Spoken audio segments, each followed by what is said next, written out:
Hello दोस्तों, कल की तरह मैं फिर से आ जाया गांव पे। आते ही मैं सबसे पहले गया भैंसों के तबले में भैंसों को देख के मैंने देखा गाय के बछड़े को। तो गाय के बछड़े के पास जाके मैं करने लगा थोड़ी देर उससे मस्ती, लेकिन उसे मेरी मजाक अच्छी नहीं लगी तो उसने की उल्टी। फिर उल्टी करने के बाद मैं निकल गया सीधा खेत पे जाने के बाद मैंने देखा तो इनकी घास थी हरी वाली, और उसी के पास में कुछ सब्जी के पौधे भी थे, जैसे कि लेडी फिंगर, पम्पकिन, करेला और भी बहुत सारे। तो फिर मेरे को लानी थी लेडी फिंगर, तो लेडी फिंगर लाने के लिए मैं चला गया तोड़ने। मैंने तोड़ के काफ़ी बैग भर लिया था मैंने बैग भर लिया था, और तब तक मेरा गांव का दोस्त आ चुका था मेरे पास।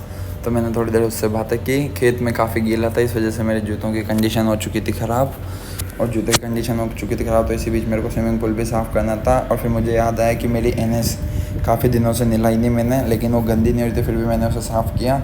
और थोड़ी देर मैंने उस पर पानी डाला ताकि पूरा जो गारा तो निकल जाए। और फिर मैंने मिलाया शंख सरफ, फिर इसमें बुलबुले काफ़ी ज़्यादा हो गए थे, और मैंने लेडी फिंगर तोड़ी। इसी बीच में मेरे क्या है, हाथ में खुजली हो रही थी, तो मैंने थोड़ी देर अपने हाथ को भी साफ़ किया सरफ से। फिर मुझे कुछ कपड़ा नहीं मिला, तो फिर मैंने मेरी 2000 की टी-शर्ट एलन सोली को ही इस्तेमाल में ले लिया।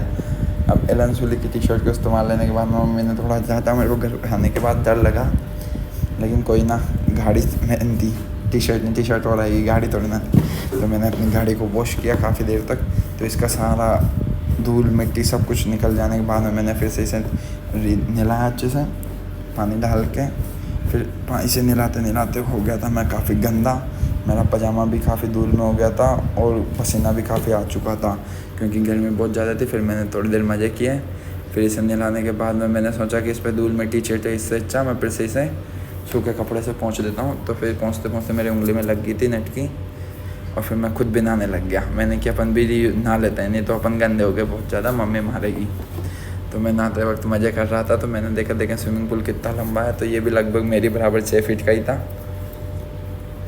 फिर मैंने इसमें थोड़ी देर पुशअप मारते मेरा एहसास हो गया था काफ़ी, लेकिन फिर भी मैंने पुशअप मारते एप्स भी मारे स्विमिंग पूल में ही। और स्विमिंग पूल में एप्स मारने लगा तो मेरे से 4 या 5 एक वो रेप इससे ज़्यादा निकले। फिर मेरे को साबुन नहीं मिला, तो मैंने लिया देसी धूल का इस्तेमाल। ये मिट्टी इतनी अच्छी थी कि इससे ना कोई इन्फेक्शन नहीं हुआ मेरे को शरीर पे, नहीं तो काफ़ी मिट्टी से इन्फेक्शन हो जाता है। इसे लगाने के बाद में मैं हो गया था काफ़ी सही। फिर मैंने फिर से गया स्विमिंग पूल में, और इस बार मैं स्विमिंग पूल में उल्टा कूदा। तो उल्टा कूदने के चक्कर में मेरी गर्दन टूटी होती, लेकिन गर्दन नहीं टूटी, ये बहुत बड़े बात थी, क्योंकि मैं लग जाती मेरी गर्दन में ख़तरनाक वाली, लेकिन बच गया मज़े से। फिर मैंने की थोड़ी पोजिंग करने के बाद में मैं देख रहा था एप्स दिखते, लेकिन एप्स की कंडीशन अच्छी थी क्योंकि मेरा वेट बढ़ चुका था काफ़ी, और वेट भी गेन हो गया। फिर मैंने मारे पुलअप्स थोड़े बहुत, तो मेरे से ज़्यादा नहीं, 4 या 5 ही पुलअप्स लगे थे, क्योंकि मैं थक चुका था लेडी फिंगर तोड़ के और अपनी NS को नहला के। फिर पुलअप्स मारने के बाद में मैं नहा चुका था, तो फिर मैंने टॉवल से पूछा, फिर अंडरवेयर पहनी, कपड़े पहने, और फिर हमने पानी का रीयूज़ करने के लिए इसे खेत में चला दिया। मैंने कपड़े पहन लिए थे, मैं पानी का रीयूज़ करना था, कमेंट शेयर करो, से गाँव में चला दिया। दोस्तों अगर वीडियो अच्छी लगे तो like, comment, share and subscribe करो।